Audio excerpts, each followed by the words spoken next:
प्यारे बच्चों, इसमें हम लोग गोल्डन टेस्ट सीरीज और प्लेटिनम टेस्ट सीरीज जो थर्ड टेस्ट सीरीज हुआ था उसके क्वेश्चंस का फिजिक्स का सलूशन कर रहे हैं, जिसमें पहले वीडियो में फर्स्ट पार्ट में हमने शुरू के 10 क्वेश्चंस का सलूशन अपलोड कर दिया था। आई होप उसको आप लोग देख लिए होंगे, जो क्वेश्चन आपका गलत हुआ होगा उसके एनालिसिस किए होंगे। तो सलूशन बेटा इसलिए दिया जा रहा है कि जो क्वेश्चन आपके गलत हुए हैं या सिली मिस्टेक हुए हैं उसकी एनालिसिस आप जरूर कीजिए। यही तरीका है, टेस्ट आप दे रहे हैं तो जो क्वेश्चन गलत हो रहा है उसकी एनालिसिस नहीं करेंगे तो कोई मतलब ही नहीं है। वहां आपको सीखना है जिससे कि एग्जाम में अगर ऐसे क्वेश्चन आ जाए आपके जो मिस्टेक हो रहे हैं वो वहां पर मिस्टेक ना हो। तो आइए बेटा आज सेकंड पार्ट में क्वेश्चन नंबर 11 से स्टार्ट करते हैं और क्वेश्चन नंबर 11 से लेकर के आगे क्वेश्चन कुछ आज सॉल्व करते हैं। तो ये देखिए बेटा क्वेश्चन नंबर 11 है टेस्ट सीरीज का, क्योंकि 10 क्वेश्चन ऑलरेडी हम लोग सॉल्व कर चुके हैं। और ये क्वेश्चन नंबर 11 क्या कह रहा है? क्वेश्चन 11 है person is swimming with a speed of 10 meter per second at an angle of 120 degree with the flow of and reaches to opposite point directly opposite on the other side of the river, है ना। the speed of the flow is x meter per second, यानी ये जो x metre per second है ये speed of the flow मतलब river का speed है। The value of the x का वैल्यू बताना है, यानी कुल मिलाकर रिवर स्पीड बताना है। The nearest integer value, x का वैल्यू नियरेस्ट इंटीजर वैल्यू तक बताना है। तो बेटा ये रिवर फ्लो बोट मोशन का क्वेश्चन है। रिवर फ्लो बोट मोशन में दो स्पेशल केस हैं, एक शॉर्टेस्ट पॉसिबल पाथ में नदी को क्रॉस करना, एक शॉर्टेस्ट पॉसिबल टाइम में नदी को क्रॉस करना। तो ये शॉर्टेस्ट पॉसिबल पाथ वाला है क्योंकि स्पष्ट कह रहा है कि नदी को जो क्रॉस कर रहा है तो जस्ट अपोजिट बैंक पे जा रहा है। यहाँ लिख रहा है swimming with the speed 10 meter per second at angle 120 degree with the direction of flow and reaches the point directly opposite on the other side. तो रिवर फ्लो बोट मोशन के दो स्पेशल केस बेटा बताए थे, उसी से आप solve कर लीजिए इसको, बहुत आसानी से आप सॉल्व कर लेंगे।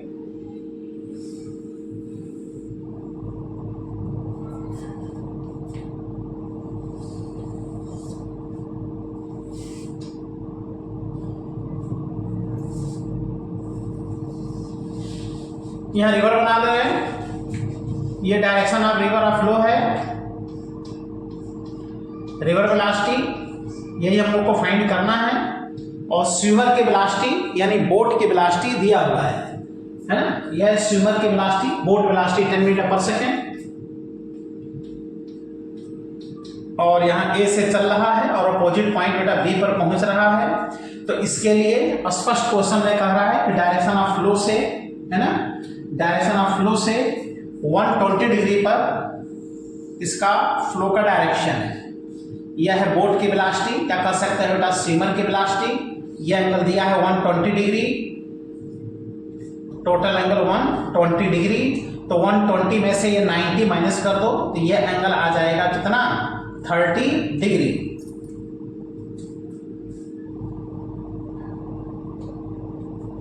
और ऐसे में ए पॉइंट से अगर स्विमर को बी पॉइंट पे पहुंचना है या बोट को डायरेक्टली अपोजिट बी पॉइंट पे पहुंचना है तो बोट वेलोसिटी के इधर जो कंपोनेंट होगा ये हो जाएगा वीबी cos 30 और ये वाला कंपोनेंट हो जाएगा बोट वेलोसिटी का वीबी sin 30। और इधर कौन सी वेलोसिटी है? River velocity. तो जस्ट अपोजिट पॉइंट पे पहुंचने के लिए, ए से बी पर पहुंचने के लिए वीबी cos 30 वाला कंपोनेंट इसको ए से बी पर पहुंचाएगा, और ये जो वीबी sin 30 वाला कंपोनेंट है ये रिवर वेलोसिटी से काउंटर बैलेंस हो जाना चाहिए। यानी रिवर वेलोसिटी फाइंड करना है तो आंख बंद करके रिवर वेलोसिटी को वीबी sin 30 के बराबर कर दो। बोलो, देखो river velocity is equal to VB यानी boat velocity that is swimmer velocity into sin 30, और स्विमर की वेलोसिटी में बोट वेलोसिटी यहाँ पर है 10, sin 30 का वैल्यू 1/2, तो रिवर वेलोसिटी आ गया 5 मीटर पर सेकेंड। और ये आंसर देखो मिल गया। तो ये नदी को क्रॉस करने का, रिवर को क्रॉस करने का शॉर्टेस्ट पॉसिबल पाथ का कॉन्सेप्ट है बेटा, shortest possible path.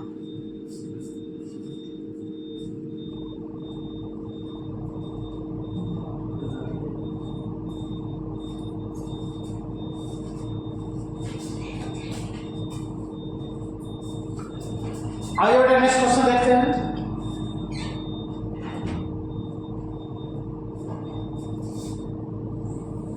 Question number 12, at what angle should be the two vectors 2p and root 3p act so that the resultant force is p root 10। तो इसमें इस question में बेटा आप लोग सॉल्व किए होंगे जब टेस्ट में, तो आंसर नहीं मिला होगा क्योंकि थोड़ा इस क्वेश्चन में मिस्टेक हो गया है। और ये 2p है और ये बेटा रूट 3p नहीं, ये रूट 2p है, इसको आप लोग सही कर लेना, अब आंसर आपको मिलेगा। इस क्वेश्चन में थोड़ा सा मिस्टेक हो गया है। प्रयास किया जाता है कि मिस्टेक ना हो, है ना, टेस्ट पेपर में, लेकिन थोड़ा सा मिस्टेक हो ही गया है। अभी आप जेई के एग्जाम देने जाइए, नीट एग्जाम देने जाइए, तो सारा सब्जेक्ट मिला करके 2 क्वेश्चन 3 क्वेश्चन गलत आ ही जाता है। तो यहाँ तो बेटा अगर टेस्ट में एक आध क्वेश्चन गलत होता है तो ये कोई मतलब नहीं रखता, बट हम लोग प्रयास करेंगे कि कहीं कोई गलती ना निकले, क्योंकि जो क्वेश्चन गलत होता है उसमें स्टूडेंट उलझ जाता है और उसके चक्कर में और क्वेश्चन उसके क्या हो जाते हैं, छूटने लगते हैं। तो ये बेटा 2p है और ये रूट 2p है, इनका रिजल्टेंट इतना है। तो 2 वेक्टर्स अगर थीटा डिग्री पे वर्क करते हैं तो रिजल्टेंट, भाई सबको पता है कि रिजल्टेंट इस फॉर्म से हम लोग फाइंड करते हैं, root over f1 square plus f2 square plus 2f1 f2 cos theta, और थीटा है एंगल बिटवीन 2 फोर्सेस, 2 वेक्टर के बीच का एंगल थीटा है। तो यहाँ से जो रिजल्टेंट वैल्यू है वो है देखो p रूट ओवर 10, तो यहाँ लिख दो p रूट ओवर 10 और इसका कर दो स्क्वायर, स्क्वायर करने से ये रूट हट जाएगा और f1 के स्थान पर लिख दो 2p का स्क्वायर प्लस f2 का स्थान पर रूट 2p का स्क्वायर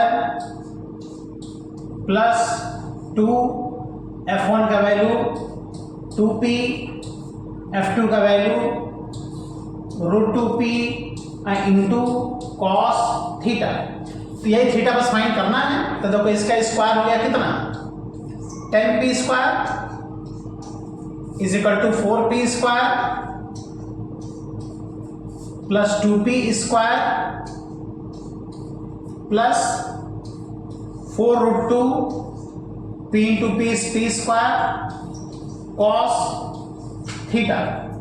ओके, और ये देखो 4p स्क्वायर 2p स्क्वायर मिलकर 6p स्क्वायर जब इधर आएगा तो 10p स्क्वायर में से 6p स्क्वायर माइनस होकर के ये 4p स्क्वायर यहां पर बचेगा, is equal to 4 root 2 p square into cos theta. तो यहां से 4 से 4 कैंसिल आउट हो गया, p स्क्वायर से p स्क्वायर कैंसिल आउट हो गया और बच गया यहां से cos theta equal to root 2, इधर आकर के 1/√2 हो जाएगा। तो cos theta is equal to 1/√2 equal to cos 45 degree, मतलब दोनों जो फोर्स हैं, दोनों वेक्टर ये 45 डिग्री पर हैं। ओके, तो देखो आंसर कौन सा सही है इस क्वेश्चन में, ये ऑप्शन सही है 45 डिग्री। तो इस क्वेश्चन में थोड़ा सा मिस्टेक था, ये वैल्यू 2p है और ये वैल्यू रूट 3p नहीं बल्कि रूट 2p है, इसको आपको करेक्शन कर लीजिए। अब सही आंसर आ गया है, आंसर की में भी ए ऑप्शन इसमें था।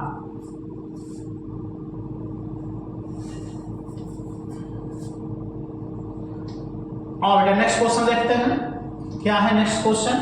हाँ, क्वेश्चन नंबर 13, ए वेक्टर का मैग्नीट्यूड दिया हुआ है। ए वेक्टर का मैग्नीट्यूड यानी ए का वैल्यू है 2 और बी वेक्टर का मैग्नीट्यूड यानी बी का वैल्यू है 5 और इनका क्रॉस प्रोडक्ट का मैग्नीट्यूड देखो ए क्रॉस बी का मैग्नीट्यूड ये दिया है 8, तो ए क्रॉस बी का मैग्नीट्यूड क्या होता है, A B sine theta is equal to 8। तो यहां से आ गया sine theta is equal to 8 upon A B is equal to 8 upon A का वैल्यू 2 और बी का वैल्यू 5। तो ये आ गया बेटा 4 अपान 5 अब कहना है ए डॉट बी का वैल्यू बताओ, तो ए डॉट बी में cos थीटा की आवश्यकता पड़ता है। ओके बेटा, तो यहां से आप निकाल लो cos square theta is equal to 1 minus sine square theta, तो आ गया 1 माइनस साइन थीटा का वैल्यू 4/5, तो 16/25 इज इक्वल टू 9/25। तो यहाँ से आप देख लो cos थीटा का वैल्यू आ गया 3/5। क्यों हमने cos थीटा फाइंड किया? क्योंकि हम लोग को a डॉट बी चाहिए और a डॉट बी में a b cos थीटा होता है डॉट प्रोडक्ट में। तो अब यहाँ से आप फाइंड कर लो उन दोनों वेक्टर्स का dot product equal to a का मैग्नीट्यूड इंटू b का magnitude into cos theta. a का मैग्नीट्यूड है 2, b का मैग्नीट्यूड है 5 और cos थीटा का वैल्यू आ गया 3/5। 5 से 5 कैंसिल आउट हो गया और यहाँ से बच गया बेटा 2 इंटू 3 इज इक्वल टू कितना आ गया 6। ये आ गया दोनों का डॉट प्रोडक्ट, है ना, देखो 6 आ गया। तो ये जो इंफॉर्मेशन दिया है इससे साइन थीटा आ गया, उसके बाद से जो डॉट प्रोडक्ट पूछ रहा है इससे cos थीटा आ गया। ये है नेक्स्ट क्वेश्चन, बहुत इंपॉर्टेंट क्वेश्चन ये भी है, क्वेश्चन नंबर 14।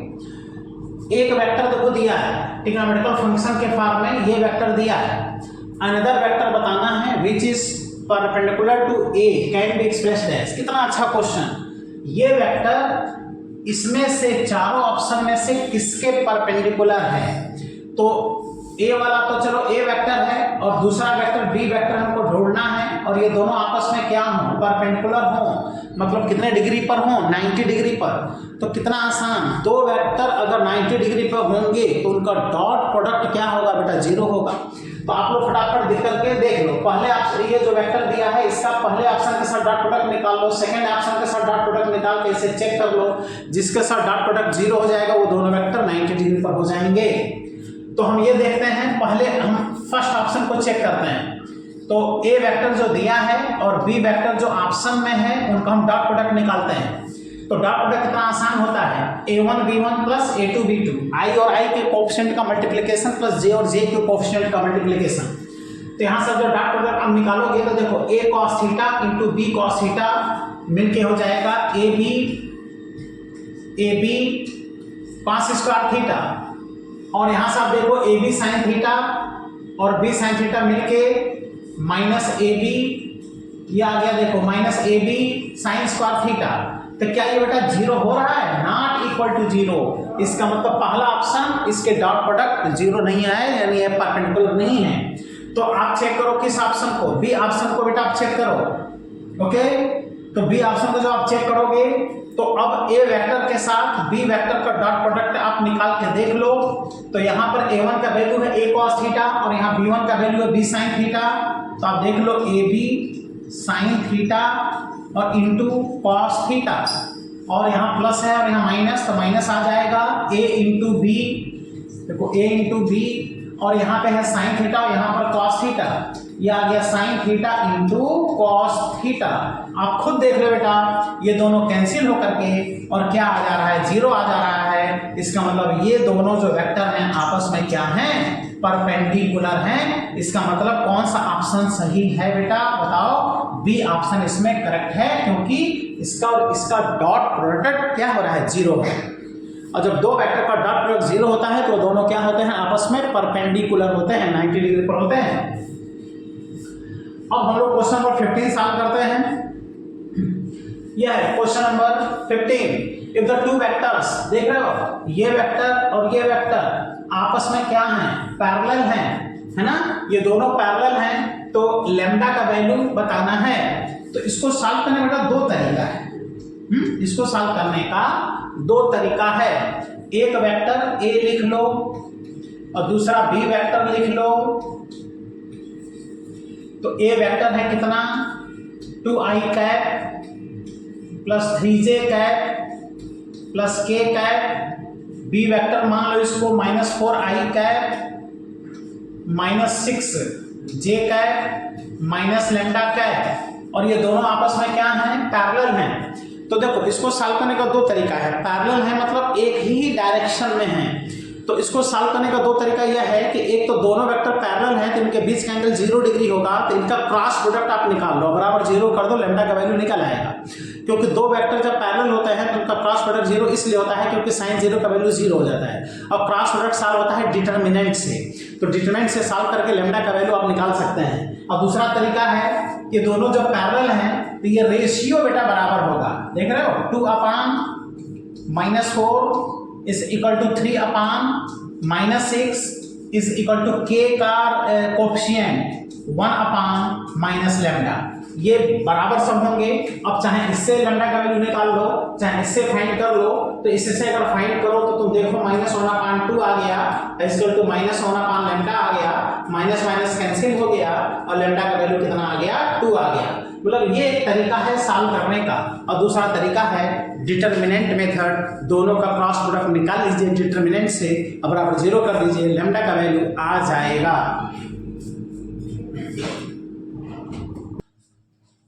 और बेटा देखते हैं क्वेश्चन नंबर 16 नंबर क्वेश्चन। एक वेक्टर दिया है और इसका जेड एक्सिस से बेटा एंगल पूछ रहा है। तो कभी भी 3 डायमेंशनल वेक्टर का angle X axis, Y axis, Z axis से निकालने के लिए direction cosine, cos alpha, cos beta, cos gamma find करना पड़ता है। कॉस अल्फा से आप एक्स एक्सिस एंगल निकाल लेंगे, कॉस बीटा से Y axis angle beta find कर लेंगे और कॉस गामा से जेड एक्सिस एंगल निकाल लेंगे। तो with help of direction cosine we can determine the angle of 3 dimensional vector from X axis, Y axis and Z axis. Okay बेटा, तो कहां से एंगल पूछ रहा है, जेड एक्सिस से, तो आप आंख बंद करके बेटा कॉस गामा फाइंड कीजिए। Okay, cos gamma is equal to C upon R का मैग्नीट्यूड। सी क्या है, के का कोएफिशिएंट है, तो हो गया देखो 4√2 अपॉन आर वेक्टर का जो मैग्नीट्यूड आएगा 6 का स्क्वायर 36 प्लस 4√2 का स्क्वायर हो जाएगा 4√2 दैट इज 32 और प्लस 4√2 का स्क्वायर 32। क्या हमने लिखा यहाँ, मैग्नीट्यूड लिखा, तो तुम देखो 4√2 आ गया अपॉन रूट ओवर 64 36 मिलके 100 आ गया। तो इस तरह से cos गामा, गामा क्या है, जेड एक्सिस एंगल है, 4√2 अपॉन 100 का रूट कितना आ गया 10 is equal to 2√2 upon 5 that is gamma आ गया। गामा मतलब जेड एक्सिस से बेटा एंगल आ गया और ये आ जाएगा cos इनवर्स 2√2 अपॉन 5, है ना। तो इस तरह से किसी भी 3 डायमेंशनल वेक्टर का हम लोग X axis, Y axis, Z axis angle निकाल सकते हैं। इसके लिए cos अल्फा, cos बीटा और cos गामा देखना पड़ता है, बट यहाँ जेड एक्सिस से केवल एंगल पूछ रहा है इसलिए हमने cos गामा यूज किया।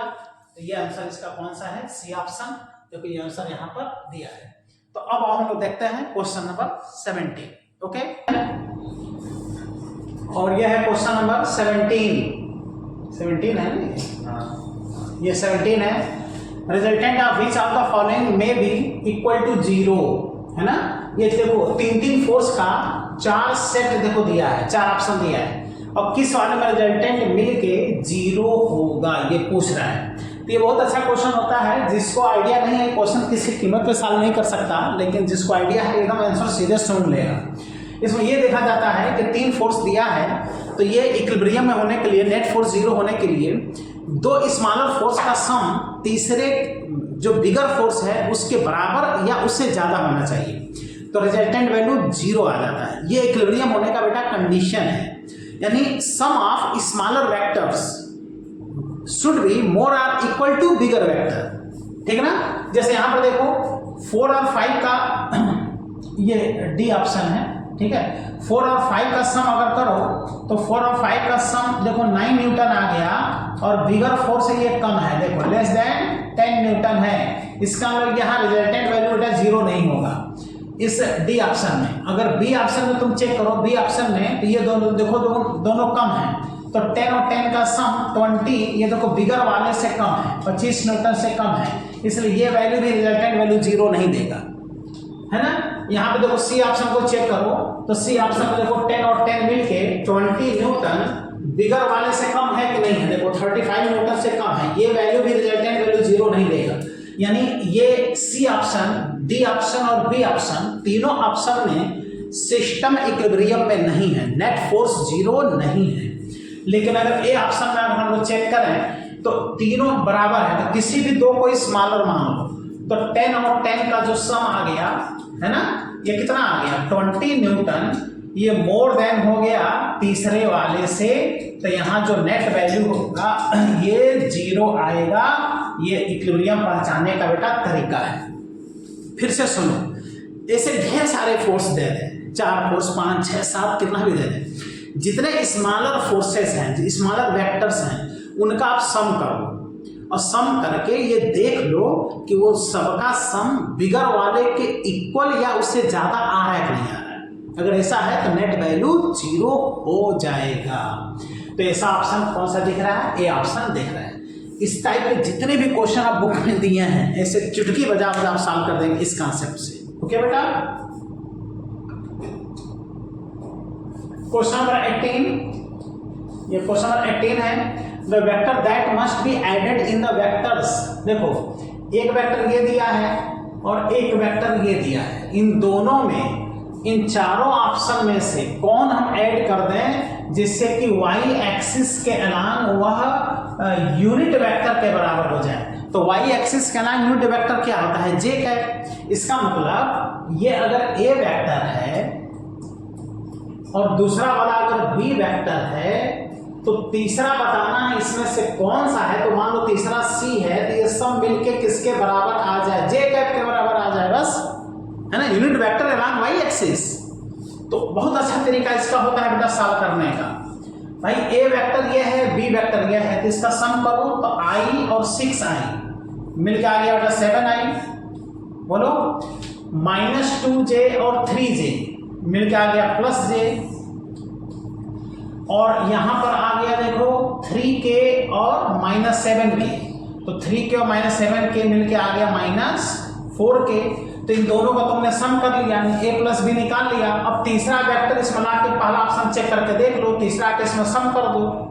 तो तीसरा ला के जब इसमें सम करोगे तो ये आ गया, देखो पहला ऑप्शन हम चेक कर रहे हैं पहले, 4i cap plus 2j cap plus 5k cap, ये मिला करके देखो j कैप आ रहा है कि नहीं आ रहा है। तो यहीं से देखो 7i और 4i मिल करके ये आ गया 11i, है ना, और मिला के k भी बचा रहेगा, j भी बचा रहेगा, तो ये not equal to j cap. इसका मतलब पहला ऑप्शन क्या है, रॉन्ग है। अब जब बी ऑप्शन को चेक करो, जब इन दोनों का तुमने सम किया कितना आया, देखो 7i cap plus j cap -4k cap, इन दोनों का जब तुमने सम किया, अब हम बी ऑप्शन को क्या कर रहे हैं, सम कर रहे हैं, तो ये आ गया -7i cap plus 4k cap. अब आप देखो ये इससे कैंसिल आउट हो गया और ये इससे कैंसिल आउट होकर के बोलो j कैप आ गया कि नहीं आ गया, दैट इज ये क्या आ गया, यूनिट वेक्टर एलॉन्ग कौन सा axis, Y axis along unit vector के बराबर आ गया जे कैप। इसका मतलब कौन सा ऑप्शन सही है, बी ऑप्शन। तो इस प्रकार के जो क्वेश्चन हैं, मतलब आप सॉल्व भी कर सकते हो मेथड से, और एक तरीका है सीधे आंसर से, ऑप्शन से आंसर पकड़ सकते हो, आंसर सुन सकते हो।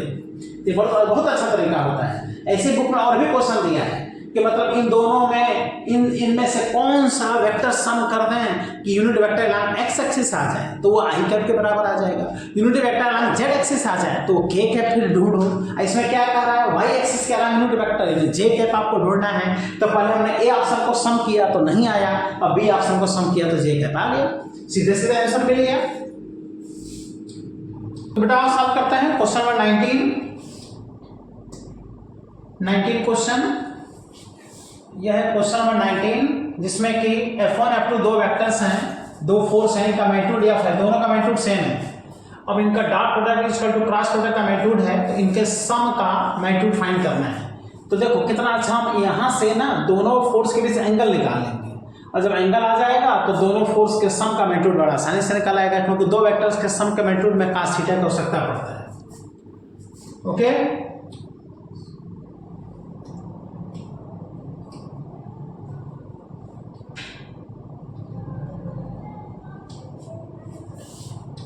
तो बेटा बेटा यहां से दोनों जो फोर्सेस हैं F1 F2 इनका मैग्नीट्यूड सेम है, F के बराबर है। अब इसके हेल्प से हम लोग एंगल फाइंड कर रहे हैं। दो वेक्टर्स का dot product equal to magnitude of their cross product.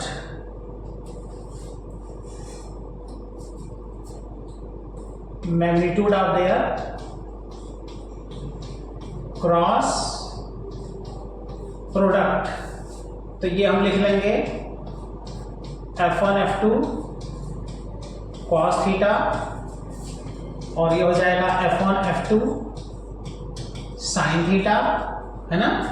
और F1 F2 यहां से कैंसिल आउट हो जाएगा और यहां से आ जाएगा tan theta is equal to 1, और tan theta 1 is equal to कितना होता है 45 डिग्री।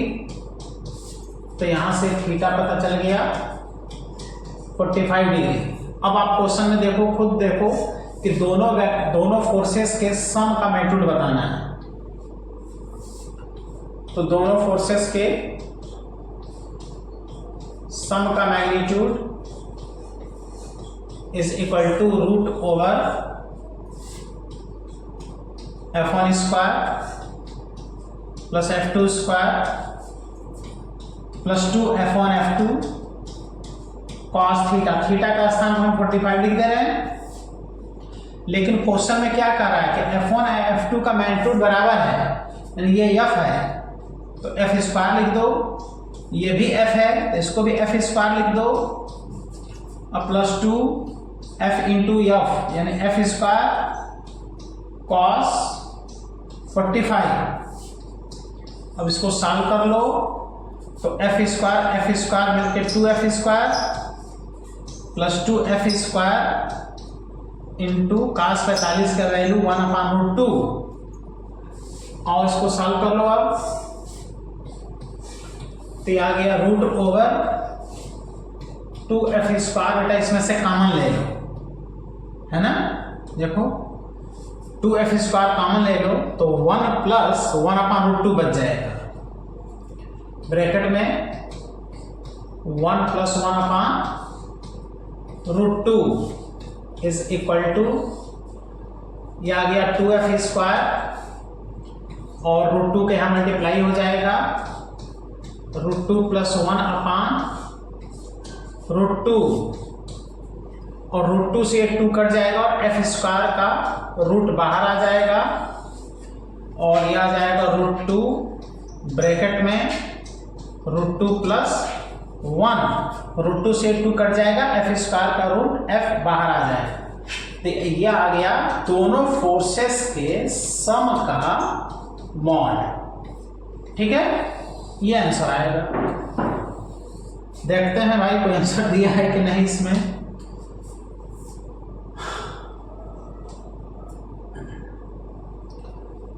इसमें फर्स्ट ऑप्शन देखो दिख रहा है root over 2 plus √2 into F, है ना, root over 2 plus √2 plus F। ठीक है, ये आंसर मिल गया आपका। Question number 20, if the sum of the 2 unit vectors is a unit vector, 2 unit vector का सम यूनिट वेक्टर है, मतलब एक वेक्टर है A, है ना, तो इसका मैग्नीट्यूड A यानी ये 1 है, यूनिट वेक्टर है। दूसरा वेक्टर है बेटा B, तो इसका मैग्नीट्यूड B ये भी 1 है, क्योंकि स्पष्ट कह रहा है कि ये कौन से यूनिट वेक्टर्स हैं। देखो यूनिट वेक्टर्स हैं, तो मान लो एक A वेक्टर है दूसरा B वेक्टर है, इसका मैग्नीट्यूड हो गया 1, इसका मैग्नीट्यूड हो गया 1, क्योंकि ये दोनों यूनिट वेक्टर हैं। तो कह रहा है कि इनके डिफरेंस का मैग्नीट्यूड बताओ। बहुत इंपॉर्टेंट क्वेश्चन है बेटा, डिफरेंस का मैग्नीट्यूड एक बार सॉल्व करो आंसर याद हो जाता है। तो पहले क्या करो, इनका सम करो, सम का मैग्नीट्यूड आप 1 कर दो जिससे कि थीटा निकल आए। तो इन दोनों वेक्टर्स के सम का मैग्नीट्यूड ये कह रहा है कि यूनिट वेक्टर है, ऐसा कह रहा है क्वेश्चन। तो इनका जब सम का मैग्नीट्यूड निकालोगे तो आ जाएगा root over A square plus B square plus 2ab cos theta is equal to unit vector यानी 1।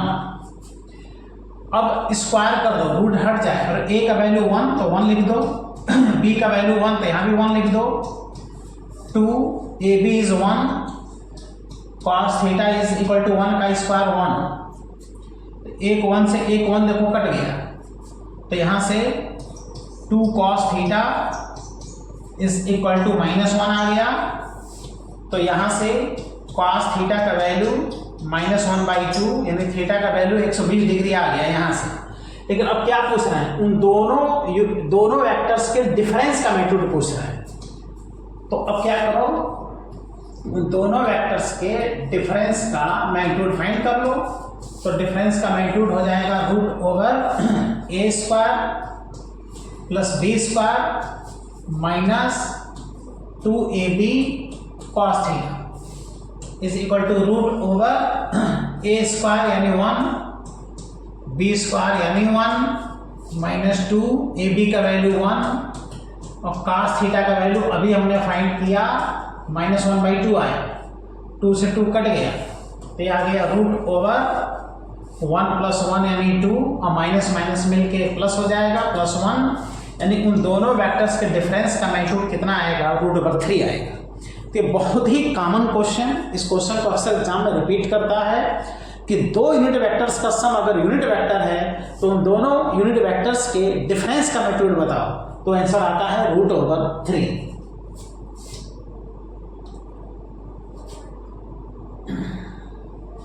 तो ये आंसर देखो बेटा दिया है √3।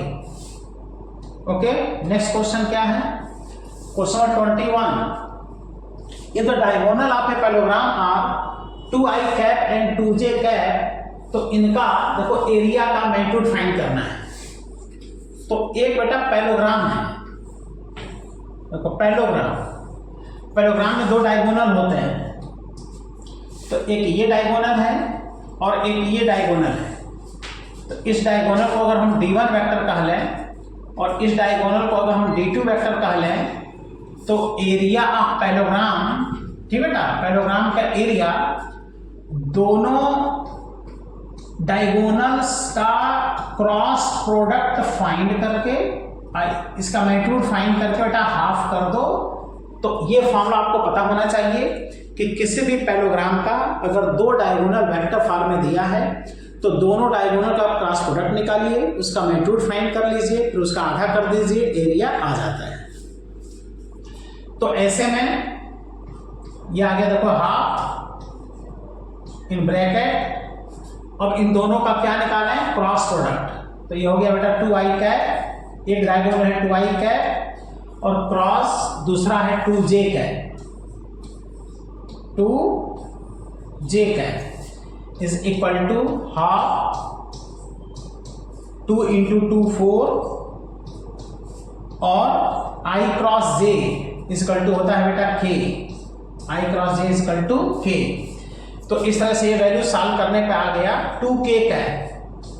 तो जब एरिया आप निकालोगे तो इसका जब मैग्नीट्यूड लिखोगे तो मैग्नीट्यूड में k कैप छोड़ दो, तो आंसर आ गया कितना 2 मीटर स्क्वायर, इसका एरिया आ गया। तो ये ऑप्शन। तो ये पता होना चाहिए, अगर ये आपको फॉर्मूला नहीं पता है बेटा तो आप नहीं निकाल पाओगे एरिया, ध्यान देना, एरिया किसी की ना तो निकाल पाओगे। इसी तरह से किसी पैरेललोग्राम का ये दो एडजेसेंट साइड दे देता है, दो एडजेसेंट जो साइड देता है तो उनका भी क्रॉस प्रोडक्ट निकाल के हाफ कर दो तो एरिया आ जाता है। ट्रायंगल का एरिया फाइंड करना है तो दोनों एडजेसेंट आर्म का क्रॉस प्रोडक्ट निकाल के हाफ कर दो तो उसका एरिया ट्रायंगल का आ जाता है। लेकिन पैरेललोग्राम का अगर ये एडजेसेंट साइड दिया है दोनों साइड, तो बस क्रॉस प्रोडक्ट निकाल के मैग्नीट्यूड फाइंड कर लो तो एरिया आ जाएगा, उसका आधा नहीं करना है। Next question, question number 22। For the resultant of two vectors have maximum, what must be the angle between them. ये दो वेक्टर का रिजल्टेंट आपको मैक्सिमम प्राप्त करना है, मैक्सिमम। तो दोनों वेक्टर के बीच एंगल क्या होना चाहिए। तो वेक्टर एडिशन का अच्छा कॉन्सेप्ट है बेटा कि दो वेक्टर्स के एडिशन का मैग्नीट्यूड का मैक्सिमम वैल्यू 0 डिग्री पर होता है और मिनिमम वैल्यू 180 डिग्री पर होता है। है ना, रिजल्टेंट मैक्सिमम मिनिमम के बीच लाई करता है, तो मैक्सिमम वैल्यू हमेशा 0 डिग्री पर होगा। दो वेक्टर अगर 0 डिग्री पर हैं तो उनका न्यूमेरिकल वैल्यू जुड़ जाएगा, और अपोजिट हैं तो 180 डिग्री पे तो न्यूमेरिकल वैल्यू माइनस हो जाता है। तो दो वेक्टर्स का रिजल्टेंट मैक्सिमम तब होता है जब दोनों 0 डिग्री पर होते हैं, सेम डायरेक्शन में होते हैं। तो सीधा आंसर यहाँ दिख रहा है कितने डिग्री, 0 डिग्री, क्योंकि दो वेक्टर्स के रिजल्टेंट का मैक्सिमम वैल्यू देखो a प्लस बी होता है, दो वेक्टर्स के न्यूमेरिकल वैल्यू का सम, ऐसा थीटा इक्वल टू 0 डिग्री पर होगा, और दो वेक्टर्स के रिजल्टेंट का मिनिमम वैल्यू दोनों वेक्टर्स के न्यूमेरिकल वैल्यू का डिफरेंस होता है, और ऐसा कितने डिग्री पर होता है, 180 डिग्री पर होता है। तो मिनिमम पूछता तो 180 डिग्री आंसर कहते, मैक्सिमम कह रहा है इसलिए 0 डिग्री आंसर कहेंगे। और बेटा सॉल्व करते हैं question number 23 number question. Minimum number of vector of unequal magnitude, जिसको मिला करके रिजल्टेंट कितना था बेटा, 0। तो ये कह रहा है कि मिनिमम नंबर ऑफ वेक्टर और डिफरेंट मैग्नीट्यूड के, जैसे दो वेक्टर हो सेम मैग्नीट्यूड के तो अपोजिट ऐसा लगा तो रिजल्टेंट 0 हो जाएगा, लेकिन जब डिफरेंट मैग्नीट्यूड के पूछेगा तो कम से कम 3 वेक्टर यूज करना होगा तब जाकर रिजल्टेंट 0 करेगा। इसलिए जब भी ऐसा क्वेश्चन पूछे कि डिफरेंट मैग्नीट्यूड के कितने कम से कम वेक्टर यूज करें कि रिजल्टेंट 0 हो जाए, तो फर्स्ट आंसर बेटा 3 थी। इसका आंसर आएगा कितना, 3। अब देखो कैसे, डिफरेंट मैग्नीट्यूड के 3 वेक्टर्स हैं, तो देखो एक ए वेक्टर है, ट्रायंगल मेथड यूज कर लो, और ये बी वेक्टर है, तो इनका रिजल्टेंट आएगा, देखो ये रिजल्टेंट आ जाएगा सी, है ना, या इसको आर कह लो, रिजल्टेंट सी कह लो।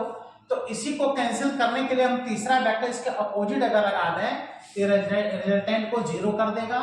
देख लो ये हो गया बेटा ए वेक्टर और ये हो गया बी वेक्टर, है ना, तो इनका ये रिजल्टेंट होगा, तो इसी के अपोजिट तीसरा वेक्टर तुम लगा दो। देखो इसी का अपोजिट तीसरा वेक्टर सी वेक्टर, तो ये क्या करेगा, ये इसके मैग्नीट्यूड को कैंसिल कर देगा, तो कम से कम देखो 1 2 और 3, कम से कम 3 वेक्टर डिफरेंट मैग्नीट्यूड का जब यूज करोगे तभी रिजल्टेंट 0 कर पाए। तो आंसर इसका कितना होगा, बी, 3 आंसर इसका है।